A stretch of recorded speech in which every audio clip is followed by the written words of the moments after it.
dhammaadka qarnigii 19aad waxaa jiray isku dayo badan oo xiriir iyo wada shaqayn loogu sameynayo booliska wadamada caalamka oo waqtigaas si koobna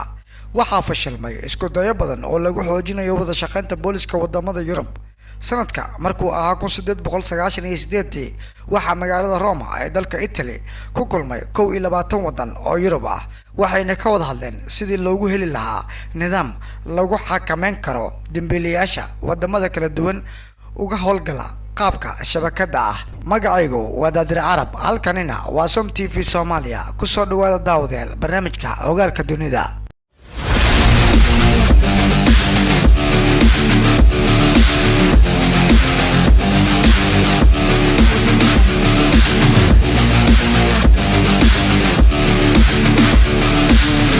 dambiilayaasha ka howlgala wadamada kala duwan ugana howlgala qaabka shabakada balse shirkan iyo kuwa kale oo ka dambeeyay ayaan lagu gaarin wax natiijo ah isku dayo badan oo kala duwan ayaa la sameeyay qarnigii 20aad ayaa waxaa suurto gashay in la isku afgarto in la aasaso booliis caalami ah oo ka howlgala meelo ka baxsan xuduudaha Yurub waxaana loo bixiyay magaca booliska dambiyada caalamiga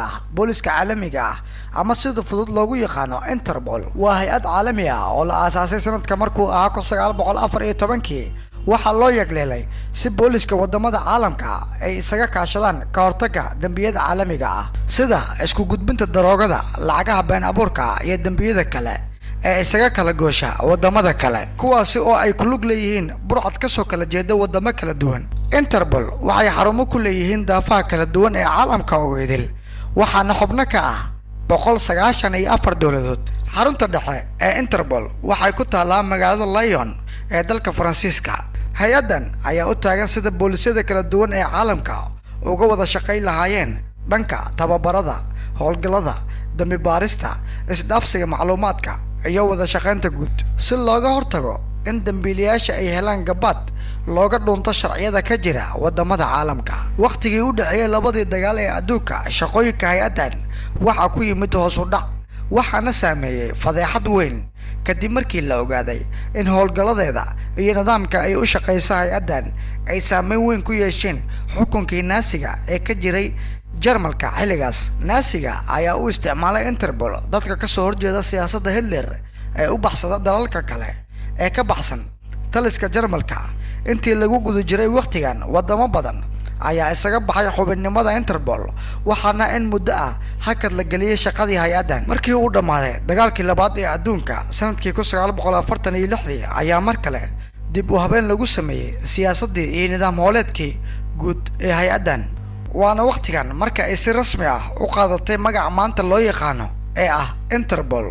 waxay taageero buuxdo ka heshaa wadamada aasaasay ee qaramada midoobay waxayna wadamadu saxiixeen heshiis lagu xoojinayo amniga caalamka Interpol waa hay'ad madax bannaan waxayna miisaaniyadda ay ku shaqeyso ka heshaa dalalka xubnaha ka ah waxay sanadkii heshaa dakhli gaarayo ku dhawaad 120 milyan oo dollar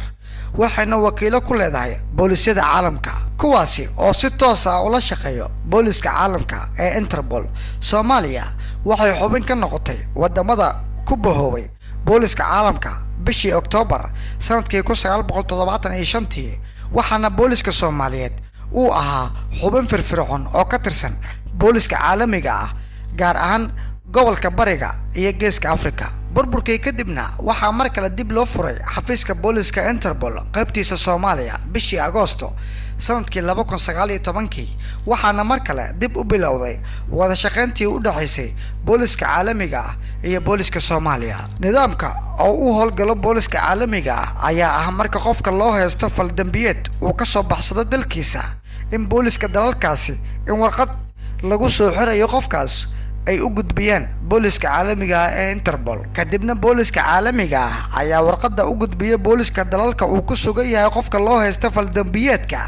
oo la filayo inuu ku dhuumanayo dambiilaha markii gacanta lagu soo dhigana waxa gacanta loo geliyaa dalkiisa haddii qofka loo haysto dambiga uu yahay qof dambiyo waaweyn geystay sida xasuuq ama falal waaweyn waxa warqadda lagu raadinayo loo qaybiyaa dhammaan boolisyada dalalka caalamka markii gacanta lagu soo dhigana waxa loo gudbiyaa maxkamadda caalamiga ee adduunka ee qaabilsan dambiyada waaweyn Interpol waxay howlgalo kala duwan ka fulisay dalal fara badan oo caalamka ah kuwaasi oo lagu raadinayay dad ay ku raad joogeen hay-addan waxa ay gacan ka geysatay soo qabashada dambiilayaal baxsad ka ah dalkooda kuwaasi oo loo haystay dambiye kala duwan. dhanka kalena marar badan ayaa lagu eedeeyay in ay beegsadaan dad mucaarad ku ah dowladaha soo gudbiya dacwadan, kadibna ay Interpol qofkaasi geliso liiska dambiilayaasha la raadinayo, balse qofka uusan lahayn wax dambi ah marka laga reebo inuu ka soo horjeedo xukunka markaasi ka jira dalkiisa. sanadka 2017 dalka Indonesia ayaa u gudbiyay Interpol qof ku eedeysan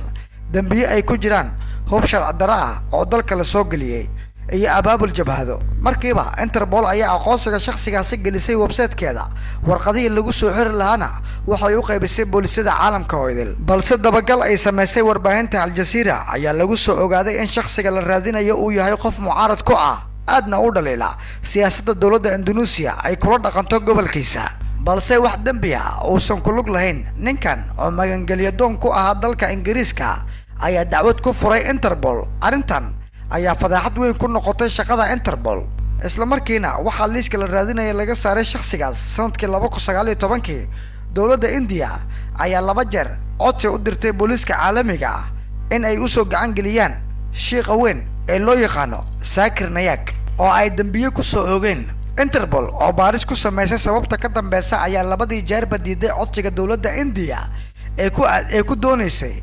in loo gacan geliyo shiiqan oo dibad joog ku ah dalka Malaysia. markii ay tiknoolajiyada ku baahday caalamka waxaa sidoo kale soo baxay dambiye lagu dhex fuliyay shabakadaha internetka dhexdiisa, sida dadka jabsada akoonada bangiyada iyo xogaha shirkadaha waaweyn. Interpol ayaa ku dartay liiska dambiyada caalamiga ah dadka loo yaqaan hackerska, kuwaasi oo ku shaqeysta shabakadaha madow ee loo yaqaan dark web, iyo sidoo kale dadka ka shaqeeya tahriibinta dadka. arrintan ayaa sahashay in gacanta lagu soo dhigo dad badan oo dambiye ka geysta meelo kala duwan oo caalamka ah, iyaga oo ku sugan dal aan ahayn midka ay dambiga ka galeen. hay-addan ayaa wax badan ka bedeshay habka booliska caalamka ugu shaqeeyo. waxaa sidoo kale walwal iyo cabsi ay ku abuurtay dambiilayaasha oo markii horeba si fudud uga baxsan jiray dalkooda kuna dhuumaaleysan jiray dalal kale. dhanka kale waxaa marar badan lagu eedeeyay in ay tahay hay-ad ay dowladaha reer galbeedka u isticmaalaan inay ku caburiyaan dalalka soo koraya iyo kuwa awoodda yar, waxayna baacsadaan madaxda falalka guracan ka geysta dalalka aan awoodda lahayn, iyaga oo dhanka kale iska indha tira dambiyada madaxda dalalka waaweyn ay ka geystaan dalalkooda. waxayna mar walba howlgalladooda ka fuliyaan wadamada Asia iyo Afrika oo ah halka ay si fudud u dhex geli karaan sharciyadooda.